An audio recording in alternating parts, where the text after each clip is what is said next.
Tumepoteza mzee. Huyu mzee nilimjua kitambo. Nimvotia kura huko Kibera. Alikuwa mbunge wangu. Niko na huzuni sana sababu ya mzee. Mzee alitufunza kupiga kura tukiwa pale Kibera. Kumbe nimeanza kuona tumekula miaka mingi. Yo sisi na mzee alikuwa akisema tu tunaenda kupiga kura asubuhi, tunatoka asubuhi tunapiga kura.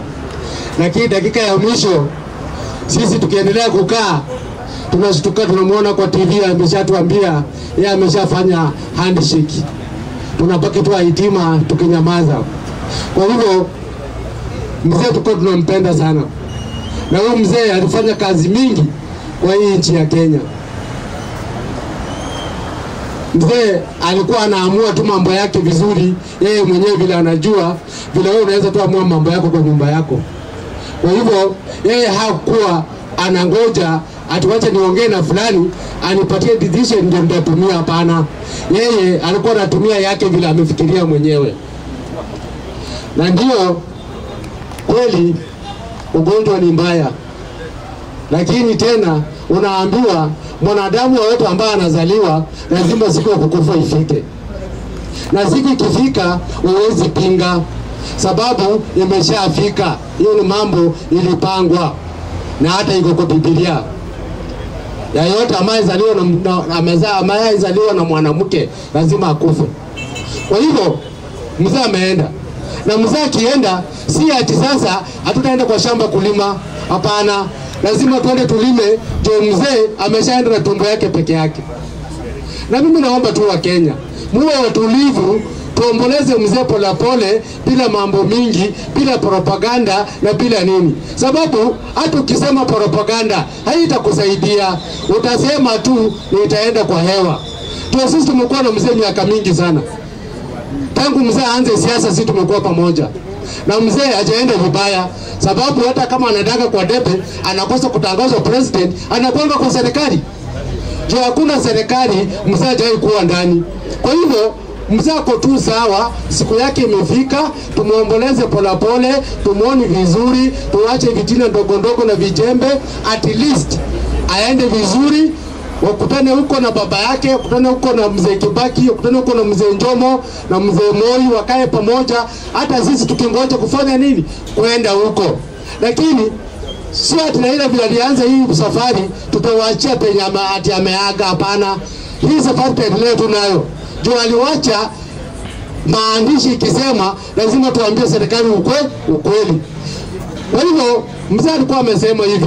Mimi ningesema kwa niaba yangu kama Wilson Anzara natembea Westgate, ningesema hivi: katika hii maisha mzee alikuwa anajua maisha yake. Mzee alikuwa ameambiwa watu wake wa ODM, nyinyi nani amesema ODM itasimamisha mtu kupingana na Ruto? Kwa hivyo alisema wacha hawa watu wafanye kazi na Ruto, ikifika 2027 wataamua. Lakini wananchi wa Kenya, 2027 sio mbali, imeshafika. Siku hizi masiku zinaenda kama zinavutwa na kamba. Wakati mimi nilikuwa naishi hapa Kibera na mzee Raila, masiku zilikuwa zinaenda. Tulikuwa tunaona tu leo hata saa bado. But leo unaamka tu asubuhi kuzubaa kidogo ni saa 6. Ukiendelea kuzubaa kidogo ni saa 8.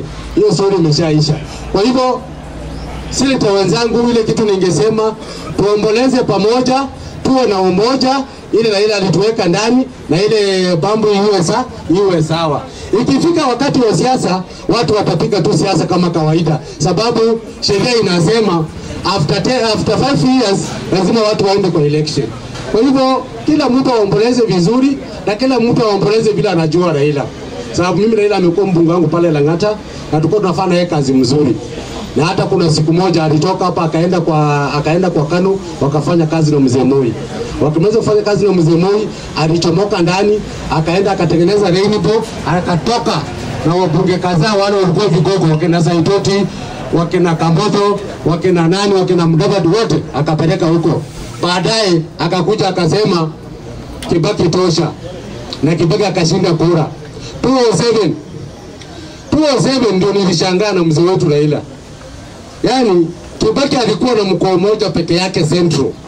Na sisi wote, sisi wengine wote, paka Rift Valley, paka wapi, sisi ndio tulikuwa kusema. Lakini tuliamka asubuhi, mzee ameenda kwa Kibaki. Kofi Annan akakuja akaambia mzee, hii serikali inataka ukae ndani miaka ngapi? Miaka 2 peke yake, utoke mwende election. Mkishaenda election, kiongozi achaguliwe ule ameshinda kura. Wananchi, mzee wetu alinyamaza. Ile kitu tuliona kwa TV ni kufika Mombasa akatuambia nimepewa mkeka nusu. Tukamwambia mzee, ulikubali kwenda pale, vumilia tu maneno iishe. Mzee akamaliza miaka ingine 5 na Kibaki. Kwa hivyo huyu mzee alikuwa mtu wa kusamehe sana. Na alikuwa anasamehe kila mtu. Yaani msamaha yake ilikuwa different. Sababu ndio msamaha yake hakuwa anauliza wafasi wake ati mnaona nifanye nini. Yeye ulikuwa unaona tuko TV ameshamaliza na hiyo story imeisha. Mtu atuwangi mzee atasema nini?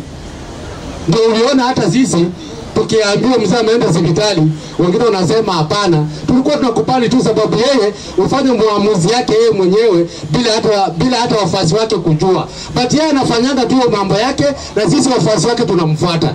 Kwa hivyo tunamheshimu, tunampatia maua yake, yeye aende salama, alale mahali pema.